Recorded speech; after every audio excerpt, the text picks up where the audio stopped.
I'm playing in a large biomes world where each biome is 16 times the size, and I'm going to build an epic slime farm decorated after a huge real-life flower and add a little surprise on top. And all this in Minecraft half-hearted hardcore. The problem is that I haven't found a swamp yet, and in large biomes finding one you want can take ages. So I'm going to take unbreaking and mending, put them on my spare wings, and just fly north. This is going to take a while. Actually, it took way more than a while. Oh, yes, a swamp. Let's sleep. And it's absolutely massive. This actually looks like the perfect spot for building my farm. But first things first, I'm going to set a nether portal to the roof, so we don't have to fly all the way back here again. I better wear my helmet for this one. And let's hope this is safe. We need to break this. Oh, okay, time to... What? My rockets? Forgot to equip my rockets. Ah, let me in. Oof, that was close. I linked the portal and brought tons of grass and dirt. Let's get started. First, we need to make sure our farm is chunk aligned. And for that, we'll use the chunk borders here. And let's surround this whole chunk with grass. Now, with this square as a reference, we can start going out. I hate lily pads. And now we have to fill all of this with dirt. And the spawning platform is complete. But before we can continue with this project, we need to do a little bit of resource gathering. After like an hour of flying around. Oh, finally! A mangrove swamp. I just need one of those. This one, not fully grown. This one. Yes, we got it. I'm gonna take a couple more. Ah, stay away from me. Let's get back home. And with that, our resource gathering session is complete. We can get started with the farm. The first thing we need to do is summon in the iron golems. Come on, get in. There we go. No, no, no, no, no, no. You will not escape. There we go. Nice. And they are all in their spots. Now we add a portal on each side and we light them all up. Before we close this up, I think I'm going to probably set up the nether part first. I have really bad memories from my previous slime farm. Slime! No! Ah! Ah! OMG! For that, we need to find the coordinates of the middle of this chunk right here.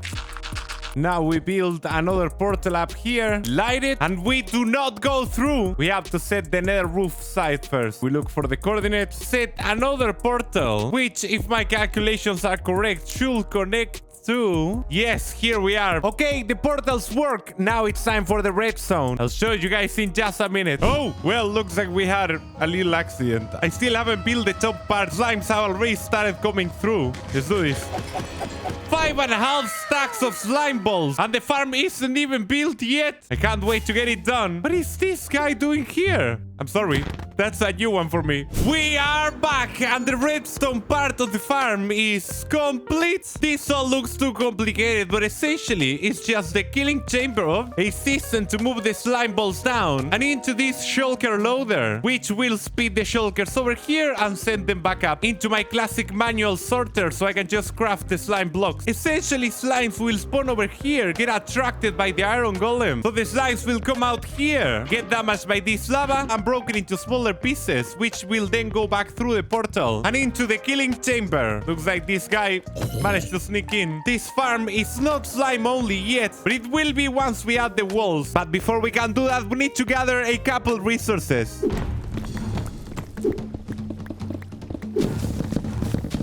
We're growing cactus for the green dye, and we also got some nether wart. But now I want to grind some mangrove, and these houses are kind of like in the way. There we go. Now we can safely grind wood here. I also set up a small smelter right here to get some nether bricks. And now there's nothing left to do but to grow mangrove trees. We are back, and we got all the materials we'll need for this project, hopefully. And we'll get started by placing a wall of green concrete. We are using this material because I already have an idea of how I want this to look. And there we go, the walls are all built. Now, we want to put a roof over this so mobs can spawn during the night and also during the day. By the way, I should sleep so I don't die. And for that, we'll use a roof of mangrove wood. But we'll need to be really careful with how we roof this, because by the moment we cover one of these sections, mobs will start spawning over here. And that is not ideal because we still have to come down here and plant our mushrooms. But why exactly do we want to do this? You see, this looks completely dark, but actually mushrooms emit a light level of 1. This will only allow slimes to spawn and nothing else, which is exactly what we want. The portals also emit light on the ground, so we don't need to cover all this area, just the dark spots. This though will take a while to do, so I'm going to roof the other sections, fill them with mushrooms, and I'll be right back. Stuff started spawning inside the farm. Could be dangerous. It's all creepers. What? This is not my bow! I think I crafted it into a dispenser. Okay, we'll have to get in and fight it by hand. No! No, no, no, no, no. Okay, this is getting dangerous. Torch. This should be safe. I need to take care of the Enderman. Here comes. Huh? He's got my mushrooms! Give it back. I have to be more careful while building this. Okay, these are the last mushrooms. Remove the torches. And... No. Go! Better take a nap. It is done! The farm is already fully functional. Yes, take a look at this. I'm already getting a nice amount of slimes. Right now, the items are all falling down there because I still have to set the filters, which I'll do right now. Okay, the filters are all set. A storm! Better to sleep. Wait. My farm is catching on fire! Quick, Bruno. There we go. Oof, that was close. Now we just have to place water. And the trapdoor started flapping. That's a good sign. As you can see, the rays of the farm are quite good already. But there is one more thing we can do to make them even better. And that's why I got all this green terracotta. Turns out you can make more mobs spawn inside your farm by placing a layer of solid blocks outside your farm. I know this sounds weird, but just trust me. By doing this, we'll take advantage of the mechanic known as pack spawning, which I won't get into too much detail in this video. Totally not, because I have no idea how it works. And there we go. Now the rates should be much higher. Before we move into the next stage of this project, which will be making it look good, we'll need some shulkers from the shulker farm. Okay, that wasn't smart.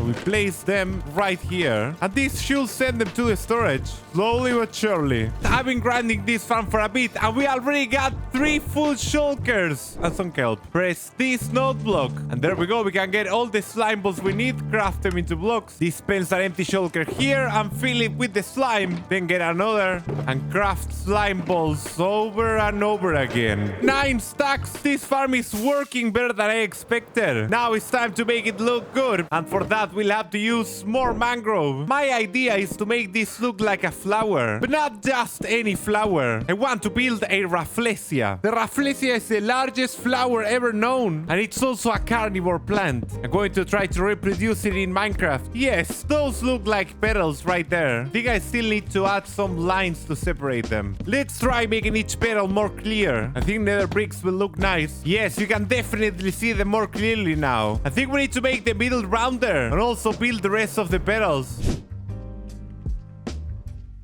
There we go, it's starting to look like a flower now. But in my opinion, it's a little bit too flat. I'm going to trim one of these edges and try to give it some depth. Yes, I definitely like where this is going. Now we just gotta fill these cups. I like that, it looks like it has some weight. But this is a diagonal one. Let me try my hand at one of those. Alright, both petals are done. They look quite organic. So I think that now I'm going to replicate what I did on these 2 petals on the rest of the flower.